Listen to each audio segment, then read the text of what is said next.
Hoje em dia, todo mundo brinca que não existe mais amor, apenas desapego, e que mais ninguém quer namorar e ter um relacionamento sério. E muita gente fala isso com razão, e tem os seus motivos para escolher ficar sozinho. Porém, muitas pessoas não aguentam a solidão, e acabam tendo relacionamentos com seres que, teoricamente, não são reais. Porém, para essas pessoas, esse é o maior amor que elas já viveram. Fala galera, aqui é o Drake, e hoje no vídeo do Abismo do Medo, iremos acompanhar a história de várias pessoas que decidiram se casar com personagens fictícios, ao invés de optar por um relacionamento com uma pessoa de verdade.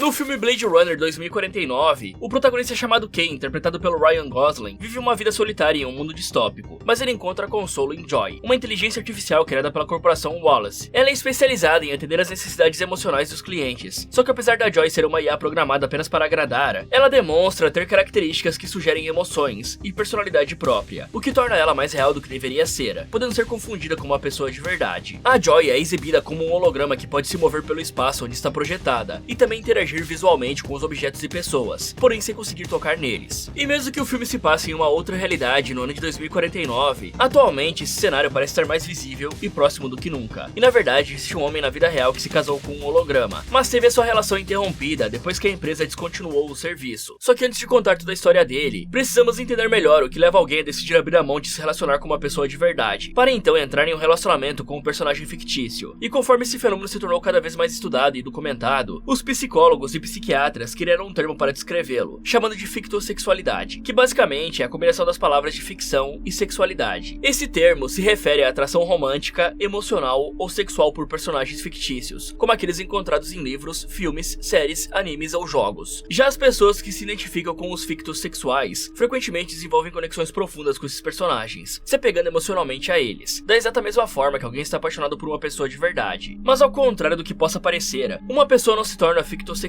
apenas porque não conseguiu arrumar uma namorada ou namorado, e sim por vários outros motivos, que pode ou não incluir esse de não ser capaz de arrumar um parceiro. Tanto é que mais pra frente nesse mesmo vídeo, nós iremos mostrar uma mulher que se casou com um personagem do The Sims, e ela até explica que nunca sentiu atração por homens de verdade, o que já exclui aquele argumento de que somente homens solitários escolhem seguir esse caminho. E além disso, a fictossexualidade não é classificada oficialmente como um transtorno mental, e sim como uma preferência sexual que é peculiar e incomum de se ver. E existem vários motivos que levam uma pessoa a seguir esse caminho, como por exemplo, a baixa autoestima, que faz alguns se sentirem insuficientes e incapazes de arrumar um companheiro, mas quando finalmente se declaram para alguém que gostam, são rejeitados e ficam traumatizados para o resto da vida, escolhendo se relacionar com um personagem fictício, porque sabem que nunca serão abandonados ou rejeitados por ele. Já um outro motivo para se assumir como fictossexual seria o de nunca ter sentido atração por nenhuma pessoa, tanto do seu próprio gênero quanto do gênero oposto. E sim, tem pessoas que não sentem atração ao ver alguém bonito na vida real, porém em contrapartida se apaixonam por um personagem 2D de animação, e só de terem um Dakimakura ou uma action figure desse personagem já é o suficiente para suprir o desejo de carência. E no primeiro caso de hoje, iremos acompanhar a trajetória de Akihiko Kondo, que casou com uma cantora virtual chamada Hatsune Miku. Ele nasceu em 31 de maio de 1983 em Tóquio, que é a capital do Japão. Durante o ensino médio, Akihiko desenvolveu um profundo interesse por animes, e até mesmo entrou para um clube de mangá. Além disso, ele também era um jovem bastante romântico, que sonhava e idealizava com o momento em que finalmente poderia viver um romance, parecido com aqueles que acompanhava nos animes. Na época de adolescência, Akihiko sentia atração por mulheres de verdade, tanto é que ele chegou a se declarar para pelo menos 7 delas. No entanto, todas as mulheres que ele pediu em namoro, infelizmente o rejeitaram. E quando isso geralmente acontece, existem 3 caminhos que um homem segue. O primeiro deles é tentar se aprimorar, melhorando a aparência, a condição financeira e também as habilidades sociais, para no futuro não ser rejeitado novamente. Já o segundo caminho é cultivar um ódio pelas mulheres, assim como aconteceu com Elliot Rodger, se tornando um incel, que realizou um atentado porque nunca havia conseguido se relacionar com nenhuma delas. Enquanto que o terceiro caminho que Akihiko decidiu seguir é o de se abster totalmente de relações amorosas com mulheres de verdade, que pode ser considerado como uma forma de celibato voluntário. Então, no final do ensino médio, após ser rejeitado pelo menos 7 vezes, Akihiko colocou em sua cabeça que nunca mais tentaria arrumar uma namorada de verdade. E aí, após se formar na escola, ele começou a trabalhar como assistente administrativo. Porém, quando finalmente parecia que a sua vida iria avançar, mais uma vez os seus problemas com mulheres voltaram a atormentá-lo. Acontece que nesse emprego, Akihiko disse que supostamente 2 mulheres estariam praticando bullying com ele em seu local de de trabalho. Uma era da sua idade e a outra bem mais velha. Akihiko relatou que as mulheres o ignoravam, ofendiam ele e o humilhavam, o que fez com que o jovem tivesse um colapso nervoso, indo parar no psiquiatra. E lá o médico diagnosticou Akihiko como tendo um transtorno de adaptação. Esse transtorno ocorre quando a pessoa tem dificuldade de lidar com uma mudança significativa ou estressante em sua vida. Mas algo interessante sobre esse transtorno é que ele pode fazer a pessoa enxergar uma situação com bem mais gravidade do que ela realmente é. E isso pode abrir uma possibilidade do Akihiko ter exagerado quando ele disse que estava sendo ofendido e humilhado pelas mulheres. Ou talvez tudo tenha realmente acontecido da mesma forma como ele contou. Só que apesar disso, logo após esse acontecimento, Akihiko desenvolveu uma depressão e tirou uma licença médica para ficar afastado do trabalho. No Japão existe um sistema de seguridade social chamado Shakai Hoken, que cobre os custos médicos e oferece uma forma de compensação salarial durante o período de licença em que a pessoa está afastada. E ainda nessa mesma época, Akihiko se autodenominou como hikikomori, que é um fenômeno social que envolve aqueles que se retiram da sociedade, optando por se isolar em suas casas por períodos prolongados, durante meses e até mesmo anos, evitando interação social ao máximo. Esse comportamento é bem mais frequente no Japão, e na maioria das vezes acontece entre os jovens, mas também pode ser observado em outros países que não seja o Japão. Além disso, o hikikomori não é apenas um comportamento antissocial, mas sim uma resposta extrema a fatores como o estresse, ansiedade e o medo de não ser aceito pela sociedade. E durante o ano de 2007, quando Akihiko tinha 24 anos de idade, passando a viver como um hikikomori, ele se alimentou mal, dormiu poucas horas por dia e até mesmo pesquisou na internet formas indolores de desistir da vida. No total, esse período mais obscuro da sua vida durou cerca de 6 meses, mas começou a melhorar quando o Akihiko conheceu uma personagem chamada Hatsune Miku. O primeiro contato do cara com a personagem surgiu no YouTube, quando ele assistiu a um clipe da música Miracle Paint, que é cantada pela própria Hatsune. E ao todo, Akihiko tirou 2 anos de licença médica, e ele disse que durante esse tempo, a Hatsune o ajudou a se recuperar e a sair daquela depressão em que ele se encontrava, permitindo que ele pudesse voltar a trabalhar e a ser um membro ativo da sociedade japonesa. Akihiko passou a escutar as músicas da cantora virtual todos os dias, e ainda comprou uma versão dela de pelúcia. Mas conforme o tempo se passava, Akihiko se tornava cada vez mais apegada à personagem. Já em 2015, durante um evento chamado Magical Mirai, ele chorou de emoção ao ver pessoalmente um show em que a personagem se apresentava no palco, em forma de holograma, enquanto que no ano seguinte, Akihiko comprou um óculos de realidade virtual da PlayStation, apenas para jogar um jogo da Hatsune Miku. Até que em 2017, uma startup japonesa chamada Vínculo lançou um produto inovador para atender a necessidade daquelas pessoas que se apaixonam por personagens fictícios. Esse produto era a Gatebox, um dispositivo eletrônico que gerava um holograma de alguns personagens, sendo um deles a própria Hatsune Miku. Só que além do holograma, era possível conversar de forma básica com os personagens, pois o dispositivo também tinha um sistema de inteligência artificial, que nessa época não era tão avançado como esses que estamos acostumados a ver hoje em dia, mas que ainda assim possibilitava a Akihiko de conversar com a sua amada. E como parte da campanha promocional da venda do Gatebox, a empresa abriu inscrições para que as pessoas pudessem solicitar uma certidão de casamento, que não era oficial, e sim apenas algo simbólico. E acreditem se quiser, 3.700 pessoas solicitaram uma certidão de casamento, incluindo o próprio Akihiko. Mas segundo ele mesmo, a sua vida não tinha cor antes dele receber a Gatebox para que pudesse conversar com a personagem. E eu acho que seria bem legal ter um dispositivo desses, não para casar com o personagem, né? Mas sim para decorar o meu estúdio. Imagine só o quão legal seriam os amigos chegando aqui e interagindo com o holograma do Kratos aqui no meu estúdio. Já em 2018, o cara pediu o holograma em casamento. E dessa vez não seria apenas uma certidão, pois ele pretendia fazer um casamento tradicional, com convidados assistindo a cerimônia, com bolo de casamento, alianças de ouro e tudo mais. No entanto, antes de receber a Gatebox em sua residência, Akihiko não tinha certeza se realmente iria querer se casar com a personagem. E esse detalhe mostra que ele estava levando a sério a relação, ao ponto de considerar o casamento como algo definitivo. Porém, depois que recebeu a Gatebox, Akihiko teve certeza de que era exatamente isso que ele queria para a sua vida, pois o holograma da Hatsune Miku aprofundou a relação entre os dois. Ele acordava de manhã e poderia conversar com ela, e a personagem o respondia de volta. E essa inovação tecnológica do holograma fez Akihiko perceber que não ficaria solitário se optasse por se casar com uma personagem. E na verdade, durante a entrevista que o Akihiko concedeu para o canal do YouTube da revista Vice, ele demonstra saber que a Hatsune realmente não existe, mas que decidiu se casar com ela mesmo assim, porque gosta da personagem e ela o faz feliz. E aí no dia 4 de novembro de 2018, aconteceu a cerimônia de casamento entre os dois. Akihiko havia convidado a sua mãe e os outros parentes, porém eles não quiseram comparecer ao casamento, porque não aprovavam o relacionamento dos dois. Já o pai do cara faleceu alguns anos antes disso, lá em 2015. Ele sabia que seu filho gostava bastante da personagem, mas não tinha ideia de que Akihiko começaria a se relacionar com ela no futuro, e que chegaria ao ponto de se casar. Mas voltando a falar da cerimônia, o cara gastou o equivalente a 66 mil reais nela, o que pode ser considerado algo absurdo na opinião de alguns, visto que a noiva não é uma mulher de verdade. No entanto, para outras pessoas, não havia nada demais em gastar uma quantia tão grande no casamento, já que o dinheiro pertencia ao próprio Akihiko, e portanto ele poderia usar como bem entendesse. Além disso, o cara não estava prejudicando a vida de ninguém, e parece que o Akihiko planejou a cerimônia nos mínimos detalhes. Uma prova disso é que ele disponibilizou 39 lugares para os convidados assistirem a tudo, e o número 39 tem um significado especial. Esse mesmo número em japonês japonês é formado pela junção das sílabas Mi e Ku, ou seja, o segundo nome da sua tão amada Hatsune. Mas fora a mãe e os parentes do cara que não quiseram comparecer ao casamento, ele ainda convidou os seus colegas de trabalho, que adivinhem só, também não quiseram participar da cerimônia. E é curioso ver que até mesmo lá no Japão, que é conhecido por ter uma cultura bastante peculiar, ainda assim as pessoas que vivem lá não veem esse tipo de relacionamento com bons olhos. Até porque o Japão está enfrentando uma crise de natalidade, que está prejudicando bastante o país, ao ponto de terem que importar mão de obra estrangeira. E querendo ou não, Akihiko estaria contribuindo para essa crise, porque obviamente ele não poderia ter filhos com a Hatsune Miku, ou será que poderia? Então basicamente as únicas pessoas que compareceram ao casamento do cara foram desconhecidos. Isso mesmo, acontece que o Akihiko, que atualmente tem mais de 100 mil seguidores no Twitter, convidou as pessoas que seguiam ele na rede social para participar do seu casamento lá em 2018. E assim como está dando pra ver na gravação, Akihiko estava usando um terno branco e segurava a primeira pelúcia que ele comprou da personagem, lá em 2010. Já a boneca estava usando um vestido de noiva que Akihiko mandou fazer especialmente para caber nela. Os dois até trocaram alianças, recitaram os votos e se beijaram na frente de todos. E o interessante é que a Hatsune realmente recitou os votos, com uma gravação que deve ter sido gerada através de um software. E por mais que várias pessoas possam achar isso um absurdo, dá pra ver que nesse dia o Akihiko estava extremamente feliz, ao ponto de sair do local com um sorriso que ia de orelha a orelha. E também vale lembrar que o cara não se casou no papel, porque de acordo com a legislação japonesa, o casamento de um homem com uma personagem fictícia não é oficialmente reconhecido como válido. Até porque nem teria como, né? Pois imagine que o Akihiko venha a falecer no futuro. Como é que eles iriam deixar todos os bens materiais do cara para alguém que não existe? Seria algo basicamente impossível. E o interessante disso tudo é que o cara disse que estava se casando apenas com a sua Hatsune Miku, e que portanto se as outras pessoas também gostassem da personagem, assim como ele, poderiam fazer o mesmo, pedindo ela em casamento. Ou seja, o cara não faz o tipo ciumento. Mas será que esse aqui poderia ser considerado um relacionamento aberto? Porém, ao contrário das pessoas que preferem manter a sua relação com bonecos em anonimato, Akihiko sempre se manteve aberto para conversar sobre esse assunto. E como vocês viram antes, ele divulgou que iria se casar com a personagem no Twitter, e até liberou a gravação do dia do casamento. No entanto, como consequência dessa exposição toda, o caso ficou conhecido no mundo inteiro, com vários jornais fazendo matérias a respeito disso. Então não demorou muito para que o Akihiko começasse a ser atacado por algumas pessoas, inclusive ele até chegou a receber ameaças de morte. Só que essas pessoas que estavam atacando o cara faziam parte de uma minoria, já que no geral a maioria apoiou e respeitou a sua decisão. Tanto é que o povo japonês é conhecido justamente por serem educados. E o Akihiko até mesmo recebeu mensagens de outras pessoas, que assim como ele haviam se apaixonado por um personagem. E essas pessoas disseram que o fato do cara ter exposto a sua relação amorosa com a Hatsune para o mundo inteiro acompanhar, as incentivou a fazer o mesmo, ao invés de esconderem isso pro resto de suas vidas. Já na lua de mel, Akihiko viajou com a bonequinha da Hatsune para Sapporo, que é a capital da província de Hokkaido, a segunda maior ilha do Japão, e lá ele reservou um quarto de hotel para os dois ficarem. E o motivo de Akihiko ter escolhido viajar para Sapporo é porque lá fica a sede de uma empresa chamada Krypton Future Media, que participou da criação da Hatsune Miku. E o cara pensou em tudo, nos mínimos detalhes, para que o casamento e a lua de mel fossem perfeitos. Mas digamos que fica uma dúvida no ar para saber se o Akihiko se relaciona com a personagem daquele outro jeito. Além do mais, segundo a história oficial da personagem, Hatsune seria uma adolescente de 16 anos de idade. Já no ano de 2019, o cara encomendou uma boneca em tamanho real da Hatsune, e ele almoçava e jantava ao lado dela, colocando a comida no prato da boneca, além de assistir filmes juntos, levar ela para passear, viajar e etc. No entanto, a partir de março de 2020, aquela empresa que fabricou o dispositivo holográfico chamado Gatebox decidiu descontinuar o serviço, o que significa que o Akihiko não conseguiu mais conversar com a personagem, provavelmente porque a parte da inteligência artificial responsável pela conversa era conectada a um servidor pertencente à empresa. Além disso, o dispositivo havia custado o equivalente a $2.300, mas com o valor atual do real, dá até um desânimo de tentar converter. Fora que alguns jornais até fizeram matéria sobre o acontecido, dizendo que o Akihiko era o primeiro viúvo digital da história, mas apesar de ter ficado triste, o cara disse que continuava amando a personagem do mesmo jeito. Afinal de contas, ele recitou os votos de ficar com ela na saúde e também na doença. E atualmente, o cara permanece no relacionamento com a personagem. Inclusive, ele tem um blog que posta várias fotos e atualizações sobre a sua vida. Só que a partir de agora, iremos deixar o Akihiko um pouco de lado, até porque já contamos toda a história do cara. Mas calma que ainda tem outras duas pessoas que, assim como ele, também entraram em um relacionamento com personagens digitais. A primeira delas é uma mulher japonesa chamada Midori, que se casou com Morgan Amber, um personagem do jogo The Sims 4. Mas ao contrário do que aconteceu com Akihiko, a mãe da Midori compareceu ao casamento, e os seus pais respeitaram a decisão dela, apesar de não entenderem bem o que aquilo significava. E ao lado do altar, a mulher deixou uma foto do personagem, dizendo que ele estaria olhando ela chegar no altar, assim como acontece nos casamentos tradicionais, em que o noivo fica observando enquanto a noiva entra na igreja. Além disso, Midori contou para o repórter da revista Vice que Morgan Amber foi o primeiro e único personagem pelo qual ela se apaixonou, e que foi basicamente amor à primeira vista. Ela bateu o olho no Morgan e imediatamente sabia que queria passar o resto da sua vida ao lado dele. A Midori também confessou que sentia ciúmes toda vez que viu o Morgan se relacionando com outra personagem virtual dentro do jogo, e pelo que deu pra entender assistindo a entrevista, a Midori criou uma personagem dela dentro do jogo, e é assim que os dois conseguem se relacionar. Então, o repórter perguntou como seria a vida da mulher atualmente se ela nunca tivesse jogado The Sims 4 e conhecido Morgan? O que é uma excelente pergunta por parte do repórter. E aí a Midori respondeu que não estaria nada bem se não tivesse conhecido o personagem, porque antes disso ela se sentia triste e confusa, e provavelmente tinha toda uma pressão dos seus pais e da sociedade para que ela se casasse com um homem na vida real, algo que Midori não queria, pois ela não sentia atração por homens de verdade. E galera, esse caso da Midori é bem interessante, porque geralmente as pessoas pensam que são apenas os homens solitários que se relacionam com bonecas, porque não conseguem uma mulher na vida real. Porém, como acabamos de ver, a Midori certamente poderia escolher vários pretendentes para se casar, mas escolheu justamente o personagem, porque essa questão não é apenas sobre se sentir solitário, e sim uma preferência sexual mesmo. Já nos próximos minutos da matéria, o Akihiko mostra que escreveu um livro para auxiliar as pessoas que desejam se casar com personagens. No livro, ele dá várias dicas de como planejar o casamento, e também lidar com esse tipo de relação. E na sequência da matéria, o repórter começa a entrevistar o que seria o equivalente a um deputado lá no Japão. Ele se chama Minoru Ogino, e ao contrário do que poderia se esperar de um deputado, esse cara tem um canal no YouTube, onde ele posta umas gameplays e também é um otaku de carteirinha. Se bem que parando pra pensar aqui, hoje em dia é mais comum do que parece, né? E é por isso que durante a sua campanha em mandato, Minoru focou uma parte da sua atenção para lutar pelos direitos das pessoas que querem se relacionar com personagens, porque segundo ele, essas pessoas não estão fazendo mal a ninguém, e portanto, merecem ser respeitadas como qualquer outro cidadão japonês. Inclusive ele até chegou a participar do casamento do Akihiko. Já o próximo a ser entrevistado é um cara chamado Neko Nasu, que se casou com uma personagem chamada Yakumo Reno, que você provavelmente não deve conhecer, porque ela está em um daqueles aplicativos que você basicamente filma algo na vida real, e a personagem aparece no mesmo lugar, mas apenas na tela do celular. E é tipo aquele vídeo que esse cara faz levando o Shrek para passear no shopping. Porém, ao contrário do Akihiko, o Neko Nasu só tem um Dakimakura da personagem, e não uma boneca em tamanho real. Já no final da matéria, a Midori visita a residência do Akihiko, e os dois se sentam na mesa para comer na companhia de Hatsune Miku, mas eu acho que ela estava meio sem assunto nesse dia. E passando agora para o último caso, que não está nessa entrevista, um fisiculturista do Cazaquistão, chamado Yuri Tolochko, se casou com uma boneca feita para agradar homens, se é que podemos dizer assim. E esse caso se torna diferente dos outros, porque não é um personagem de anime ou de um jogo, e sim um objeto de satisfação. Yuri namorou a boneca durante 8 meses, e depois disso, lá em 2019, ele decidiu pedi-la em casamento. E nesse caso também tem a filmagem da cerimônia. Porém eu fiz algo que eu recomendo que vocês não façam: entrar no Instagram do cara para ver como ele está atualmente, já que tem várias fotos bizarras por lá com o cara usando os brinquedinhos, se é que vocês me entendem. E o Yuri aparentemente largou a boneca, e agora está se relacionando com um homem de verdade. Ele também deixou de ser fisiculturista e virou um ator de filme adulto.